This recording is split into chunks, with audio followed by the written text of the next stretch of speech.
Okay, here we are, ladies and gentlemen, with bonus issue or bonus episode for issue 13. So finally finished issue 13, and we get to delve into some of the bonus material here. So the first thing that the bonus material talks about is the early history of the Millennium Falcon. And let me tell you, this is rather interesting. I don't know how much is still considered canon, but regardless, this is pretty interesting stuff. So, interesting. I'll just touch on some of this stuff. I don't want to go completely through this and read it all because, that would be horrible for you guys to listen to me read. But, so the hull number, 492727ZED, or you could say Z for my British and Australian fans. Ha, as if I have fans. Regardless, so the hull was lucky not to be written off when a production line accident occurred before she was launched, but she remained unsold for many years, and she was bought by the Corel Industry Limited, who named her Corel's Pride. Now, as typical with the Millennium Falcon, she was the fastest ship in the fleet. However, she also had some strange issues that kept popping up. So her name, she was renamed, called Fickle Flyer and Meadle's Misery, played to the fact that on a good day she was the fastest in the fleet, but on a bad day, and there were lots of them, she was an exception to CEC's reputation for building solidly reliable ships. As a result, all of the ship's pilots modified and tinkered with her, generally making matters worse until CI went bankrupt 12 years later. So from there, she was sold to a brother and sister, Cal and Dova Brigger. They named her Jackpot, and they upgraded her hyperdrive and actually, I take that back. She was known as Jackpot at that time, and then they renamed her Hardwired. They upgraded the hyperdrive and launched her on a smuggling career.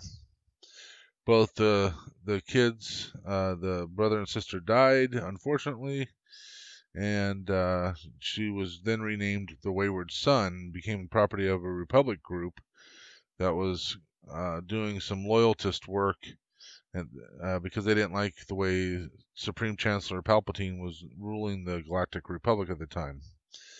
Then she was renamed the Stellar Envoy. The aging YT-1300 gained another hyperdrive and comms upgrade. One of the missions took her to the capital city during the Battle of Coruscant, but although the Stellar Envoy survived the conflict. So if you recall, there was the scene where the Millennium Falcon was seen landing basically right after the very first scene of Episode 3, Revenge of the Sith, when they showed a sight of the spaceport. You could see the Millennium Falcon flying in. So they came in right after that battle or whatever. Maybe they were in that space and then they just were able to land after the fact. So on and on, she got renamed and all that kind of stuff until finally Lando got a hold of her. So here it talks about all the different names that she had and who owned her. And so went all the way down to Second Chance. Apparently, at one point, she ran into a bulk freighter and was going to be sent for scrapping, and then this Bammy Decree bought her and rebuilt her, and then Zen Bean, and then Quip Fargill, and he renamed her the Millennium Falcon, and then after Quip, obviously Lando got her, and then we know what happened after that. So, little nugget here. It's hard to see where the original YT 1300 FP ends and the Falcon begins, although the upgraded hyperdrive port airlock and extra ring corridor are obvious departures from anything that CEC had in mind when the YT series was designed. Many of the smuggling ship's best features are subtle system upgrades, while some modifications cannot be identified from a simple floor plan, which doesn't reveal the presence of concealed compartments and 5 underfloor escape pods. So we all know about Lando Calrissian. Um, at various times he'd been living as a gambling and smuggling guy, blah blah blah, and then he won the Falcon in a game of Sabacc. Obviously lost the Falcon in a game of Sabacc, but he also became the Baron Administrator of Bespin Cloud City because of Sabacc. So Sabacc was good to him. So next we're going to go into our third part of the Secrets of Spaceflight. And so this one's talking about speed control, and it talks about, kind of what everybody understands. So they have some sort of a combustible fuel that provides thrust, and that's for its normal space flight. But then it starts getting into doing the gravity assist. Now, anybody that's watched any kind of sci-fi movies or TV shows, I think even like the Star Trek used it, and I think maybe number 3, when they were trying to save the whales, they used it so they could go forward in time, after the going back in time, or one or the other. I can't quite remember. But so gravity assist. So basically, they're going to slingshot around the planet. Now, it can be used to either accelerate you, or it can be used to slow you down. So depending on what you want to do. So it requires some complex calculations. In practice, the most frequent application of gravity assist uses a principle in reverse to slow down and enter a planetary orbit. This is done by approaching on a curving elliptical path that takes the ship over and past the planet against its natural movement. This will cause it to decelerate using gravity to help pull it back and down into orbit. So yeah, so you can use it both to accelerate. If you're going to use it to accelerate, you're going to go with the planet and its orbit, and then you're going to be able to maintain that speed. If you go against the planet's orbit, then that'll help you slow down. And then obviously, I'm sure that the angle of the dangle, the angle in which you approach the planet and all that kind of stuff will also affect that as well. This part was rather interesting. It talks about these parts here were part of C-3PO's his costume on his legs. They're the pistons for his legs. And so when Empire Strikes Back came out, they had to rebuild the cockpit. So the blueprint of the cockpit set constructed for the Empire Strikes Back indicated that it should be the same size as one of the original movie, as the one in the original movie, but the studio actually made it a little larger at the insistence of producer Gary Kurtz, who wanted more space for the actors. Although George Lucas had intended it to appear cramped, as few components had been kept from the first movie, the center console had to be dressed with lights and switches again. The speed control levers on the dashboard are actually spare pistons made from the legs of C-3PO costume, which the art director and set director Harry Lang pressed into service. So that was pretty cool. Now we're going to visit Kamino. Now, Kamino is kind of interesting. Originally, anybody that's seen episode 2, Attack of the Clones, we understand where Kamino is important. They were cloners, and this kind of gives a little bit of history into why that happened. So originally, Kamino was like any other planet. It had oceans and mountains and ice caps and all that kind of stuff. Well, some dramatic climate shifts caused the ice to melt, drowning the continents in what the Caminos called the Great Flood. Well, luckily, the people were very good at genetics, so that allowed them to change their genetics to become more adept at dealing with the water, right? So because there was so much water and they needed to be able to have some space outside of the water, even though they were able to thrive under the water, they built these cities on the stilts. So this talks about all those cities on these stilts, and which is rather interesting. So specifically Topeka, Tipoca City. That's the capital. So the Topeka City is the capital city of Kamino and the site of major cloning facility. The millions of Kaminoans in the city. Some of these words are hard to pronounce. Now, if any of you guys have seen the behind the scenes for A New Hope, basically both Harrison Ford and uh, Mark Hamill said something to the effect that Lucas, said to Lucas, "Nobody talks like this. Who the hell talks like this?" Because some of the dialect in the movie, it's hard to pronounce and say because it just didn't make sense.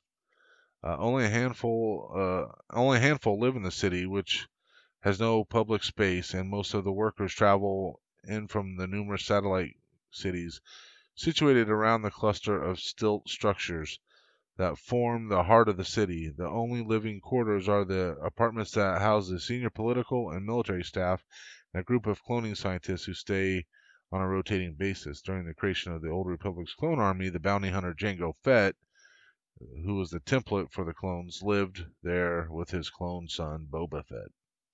So that was pretty cool. Architecture. So this is rather interesting. So the Camino and its stilt cities appeared in episode 2, Attack of the Clones, for which Eric Tiemens and Doug Chang created production paintings and drawings. One of Tiemens' illustrations is below. So if you can see that illustration, it's kind of cool. I wish I had that kind of artistic talent. Topeka City's buildings, which owed a debt to present-day offshore oil platforms, may even find a real-world counterpart one day, as they helped to inspire the design of the facility at sea uh, a sustainable marine research platform devised by the architecture department of the University of Texas. The concept behind the facility is similar to the International Space Station, in which scientists would live in a total sealed environment for a period of months, studying marine life above and below the water. So that'd be kind of cool, wouldn't it? And here we go. We're into um, what we did this month, and I'm sure that you guys can all remember what we did. We basically put together 3/4 or so of the hull and put all the walls together and all that kind of stuff. So earlier we mentioned Harry Lang, and uh, maybe he pronounces a little bit different. He is German, so it might be Long or something. But part of the reason why the ship's interiors in the Empire Strikes Back look so convincing is that designer Harry Long had practical experience working on real-world aircraft and spaceships. Escaping from East Germany after World War II, Hans Kurt Long had trained as an artist before moving to America. There, he worked as a technical illustrator on military flying manuals and joined the U.S. space program under fellow German refugee Werner von Braun. When he then applied for a design job on the Stanley Kubrick's 2001, the director was critical of Long's drawing ability, but hired him because of his NASA know-how. Long's brief was to create ships that generally looked as if they could travel beyond the solar system, and he got on well with the notoriously demanding Kubrick. His team won the BAFTA Award for Best Production Design and was nominated for the Academy Award for Best Art Direction. Long's work on 2001 led him to being hired for The Empire Strikes Back and Return of the Jedi, but his talents were put to work on several other movies, including art directing Moonraker in 1979, acting as an aeronautics consultant in Superman 2, and production designer on Monty Python's The Meaning of Life. So The Meaning of Life, Monty Python's The Meaning of Life, that's kind of a slightly different thing than some of the other ones, but still rather cool. So yeah, he was pretty involved in a lot of that stuff, and that's the end of issue 13 bonus. And again, we'll talk about what's coming up next time. So next time we're gonna get the final wall, some of the framework, and the outer plating. We're gonna have the rings and the door jamb pieces and some screws and some more of the ribs. So I'm guessing we're probably going to work on that last wall. I will probably be doing a lot of modifications on that as well, but we'll see when we get to that point. So with that, I'm going to apologize, first of all, for the length of the videos for the last 3 videos. I've tried to keep the videos to under 30 minutes because I feel like that's a much better viewing time period. But there was just so much that I needed to get done in this last part that I seemed to run over, and I didn't really want to break it out into 6 or 7 videos, which I easily could have done if I had some sort of a hard plan to stick it to only 30 minutes or less. So hopefully you guys forgive me for that. If you guys don't like having those much longer videos, then please let me know in the comments. If you don't mind them, obviously let me know that as well. Um, if you want me to try to keep them shorter, I can. Just looking for some feedback there. So just post a comment or post something in the comments and let me know, and we'll move on from there. So next time we'll be on issue 13 or 14, excuse me, and maybe we'll be done with the main hold area, at least the main part of it. I might do some upgrading, like I mentioned before. There might be some boxes and barrels and that kind of stuff put in there, but we'll see about that. There'll be some additional dress setting. It can happen anytime for that kind of stuff. So with that, I'm going to say thank you very much for watching, and hopefully you're all being safe and healthy. And may the force be with you always.